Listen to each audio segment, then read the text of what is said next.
บายดีจ้ะพี่น้องสบายดีทุกคนทุกคน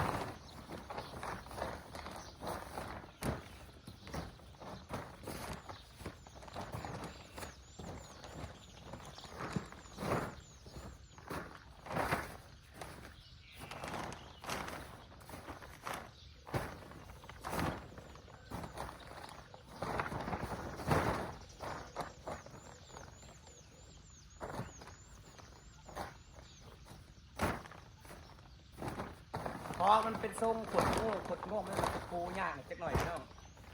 เด็กจ้ะใส่ความพยายามใส่เทคนิคเด้อ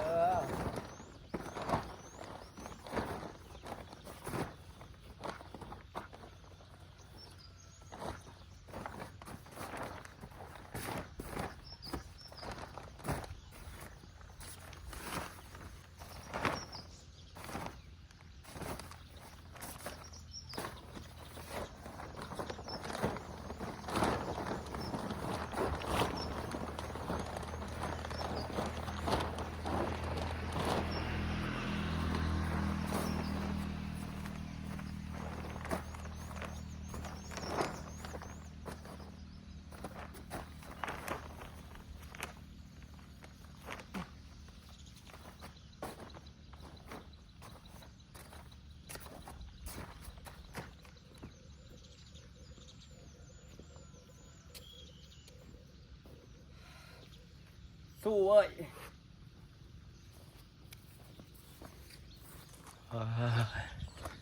เอาผ้าลงเรียบร้อยแล้วพี่น้องสบายใจแล้วแบบนี้แดดออกแล้วคือสิบตกห้ำดอกเมื่อคืนมันตกน้อยหนึ่งขนาดตกน้อยหนึ่งแต่แท้ยังเห็นหอยมันเจื่อยนะเพราะเป็นขี้ดินทรายอยู่พื้นเครื่องเทิงเป็นขี้ดินด่างตัวที่เป็นขี้ดินทรายนะมันหอยน้ำลงไปแล้วมันเจื่อยถ้าปูผ่าแล้วกะผมเป็นยังเนาะเป็นความชื้นน้ำผ่าซื่อๆกะผ่ากระเต็งไว้อยู่แล้วคือสีบ่อเจือนบ่อหยังหรอกจ้ะนี่ครับพี่น้องเป็นรูปเป็นร่างในเลขเก้าคอยผ่ากระเลือน้อยหนึ่งสิได้ต่อก็ได้ต่อน้อยเดียวพี่น้องได้ต่ออยู่ห่างมันพวงต่อขักได้ต่ออยู่ห่างพี่เรือน้อยหนึ่งเหลือประมาณ2 เมตรนี่แหละสิได้ต่อ2 เมตรพี่น้องตาซื้อมา2 ม้วนต่อ2 เมตรนี่เหลือน้อยเดียวเหลือประมาณ3 เมตรเหลือ3 เมตรนี่จ้ะลงมือเลยนะคะมันพอเฮาปูอันได้รูปร่างแล้วพี่น้องพอปูได้รูปร่างแล้วเขาก็สิมาจับกีบแล้วก็ทมแล้วแบบนี้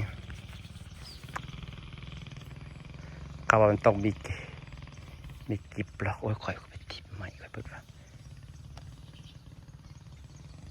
ทมผ่าทมดินทมเอามันอยู่แล้วไปลองเห็ดประกันบางคนก็เอาอย่ามาหลอกไว้บนหลอกก็ได้เอาอิฐเต็งไว้ได้รูปอิฐเต็งไว้ได้รูปแล้วเขาก็เจือนขี้ดินทมเลยเนาะพี่น้องง่ายดีนี่คลองเลข9คลองไส้ไก่นี่แหละจ้ะพี่น้องลงมือแต่เสาแต่เสียวมันคือคลองไส้ไก่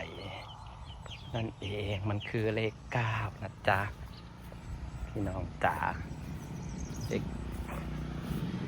อย่าลืมมันนี่อย่าลืมซื้อเลขนะพี่น้องนี่เลข9นี่ไว้ล่าออกมา2 มื้อแหละ99 696 90 มาแรงไว้ไทย90นะพี่น้องเด้อถือแล้วก็แบ่งมาทางพี่เน่การพนันบริษัทคนรวยพี่น้องอย่าเล่นคันเล่นร้ายเล่นเพราะได้รุ่นเพราะหอมปากหอมคอ10-20 บาทนี่เลข9นำโชค9แห่งความสดใส9แห่งความสวยงามนี่จ้ะพี่น้องอย่าลืมนะจ้าพอดยังย้ำอีกได้แต่ว่าการซื้อประดันนั้นพอพาคนรวยพี่น้องแต่ก็ซื้อพอได้รุ่น10 บาท20 บาทก็พออย่าซื้อหลาย เนาะไอ้บรรยากาศสีเขียวบันเฮาผสมเลขเก้าของใส่ไก่ค่อยเสร็จแล้วทำงานคนเดียวแถมทำงานแข่งกับเวลาพี่น้องยันฝนตกหำอย่ามันเจือนระแวงเลยพอหนึ่งคือที่ยามเจือนคือดินทรายขนาดเขาเปิดน้ำก๊อกเนี่ยมันไหลลงไปนี่มันสิละลายออกแบบวูบคือเวลาเขาเทน้ำใส่ขี้ดินทรายนะพออยู่เครื่องพืชหนึ่งไปขี้ดินทรายเครื่องเทิงไปขี้ดินดักที่เขาถมแต่กับพ่อปูผ่ากับน้ำมันอยู่ในผ่าแล้วเนาะเขาไม่ได้ให้น้ำซึมลงไปข้างล่างไปถือไก่อันนี้มันก็แค่แต่ความสุ่มมันก็สิบเจือนนะพี่น้องเพราะว่ามันก็เครื่องหนึ่งไปขี้ดินดักอันนี้คือผลงานของพลานะคะจ้างข้าเจ้าขุดมาบ้านแล้วมาบ้านแบบนี้